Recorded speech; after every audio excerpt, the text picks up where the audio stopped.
All right, today we are cracking open a true archaeological cold case. We're going on the hunt for one of humanity's most important inventions, the bow and arrow. Now you'd think this would be easy, but it turns out, finding the very first one is one of the biggest challenges in archaeology. So let's just get right to it. When was the bow and arrow actually invented? It seems like a simple question, right? But the answer is, well, it's incredibly complicated. To even begin to solve this, we have to think less like historians and more like detectives, because the weapon itself is basically a ghost. Think about what a bow really is. It's such an elegant piece of tech, but it's made from the simplest things. You've got a piece of wood that can bend, a string made from, animal sinew or plant fiber, and that's it. You've just created a machine that can store and release a huge amount of energy. And that is the heart of our problem. Wood, sinew, fiber. These organic materials almost never, ever survive for tens of thousands of years. They just rot. They decay, they completely vanish, leaving absolutely no trace behind in the ground for us to find. So, if the bow itself is gone, how in the world can we find the first one? Well, we have to look for the clues it left behind. We have to hunt for indirect evidence, trying to piece together a giant puzzle where the single most important piece is missing. Okay, let's open our first case file. This lead takes us way back, deep into a cave in Spain called Cova del Parpalló. This is where our first potential piece of evidence pops up.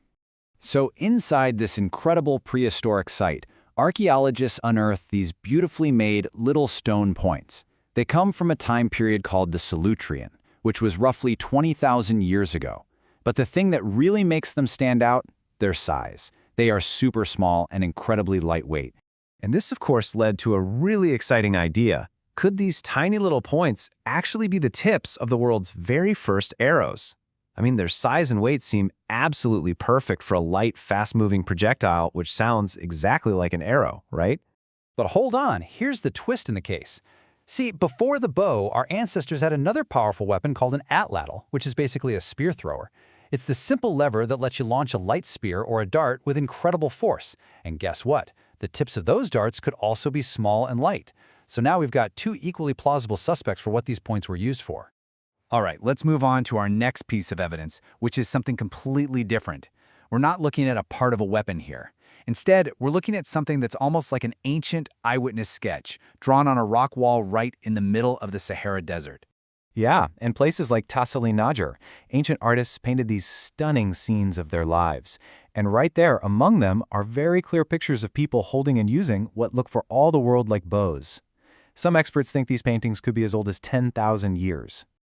Now, these images are just amazing. I mean, they obviously show people using bows, but this evidence has a huge catch. Dating rock art is incredibly difficult. We often can't date the paint itself, so we have to rely on the style of the art, which makes the timeline really fuzzy. We can see what it is, but we can't be totally sure of when it was made. So with all this uncertainty floating around, how do scientists actually go about investigating these clues? Let's take a quick time out and step inside the archaeological forensics lab to see the actual methods they use. Okay, first things first, they have to categorize the weapons. Before guns came along, there were really three main ways to launch a pointy thing at a target. You could throw a heavy spear just with your arm, you could use the leverage of an atlatl to throw a lighter dart, or you could use the stored energy of a bow to fire a very light arrow. Each system works in a totally different way. So, to figure out which system was used for a particular stone point, archaeologists have a kind of checklist. First, they measure it. Is it small and light enough? Second, they get out the microscope and look for diagnostic impact fractures. These are tiny little breaks that prove it's smashed into something hard at a really high speed. And third, and this is the cool part, they do experiments. They make replicas, shoot them, and see if they actually work the way they think they did. Okay, so after looking at these ambiguous points and some amazing but hard-to-date art, our investigation finally gets a breakthrough. We find our first piece of undeniable, physical proof. We finally have a smoking gun. So let's quickly look at the timeline of our evidence. We've got the Parpalló points way back around 20,000 BC. Maybe a bow, but we're just not sure. Then you have the Saharan art around 8,000 BC. It sure looks like a bow, but the date is fuzzy. And then, finally, we get to something solid. In a bog over in Denmark, archaeologists found several perfectly preserved wooden bows. We call them the Holmegard bows. And the reason they survived is because they were sealed in this oxygen-free, mucky environment of the bog, which stopped the wood from rotting away. And because we have the actual wood, we can date it with a very high degree of certainty. The Homogard bows date to around 7000 BC, and that gives us our first concrete, undeniable date for the existence of the bow and arrow in Europe. But, and this is a really crucial point, just because this is the oldest bow we found, it does not mean it's the oldest bow that ever existed. This is something archaeologists call preservation bias.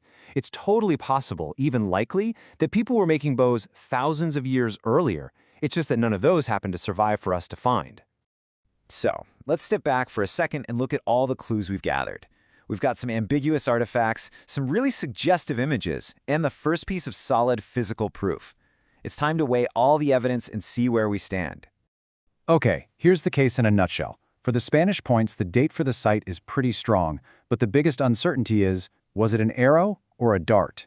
For the Saharan rock art, the evidence is visually very strong. It's a bow, but the dating is weak. And for the Danish bow from Homogard, the evidence is rock solid and the date is rock solid. But the big question is it really the first one or just the first lucky one to survive? And that's really the heart of it. There is no simple answer here. The invention of the bow is still very much an open case. The verdict you reach depends entirely on what kind of evidence you trust the most, the plausible artifacts, the ancient images, or the first undeniable physical proof. So that leaves us with one final question. For you, the evidence is all on the table. If you were on the jury for this ancient mystery, which clue would you find the most convincing? The points, the paintings, or the preserved wood? Whatever you decide, you're trying to pinpoint the incredible moment our ancestors unlocked a technology that would change hunting and warfare forever.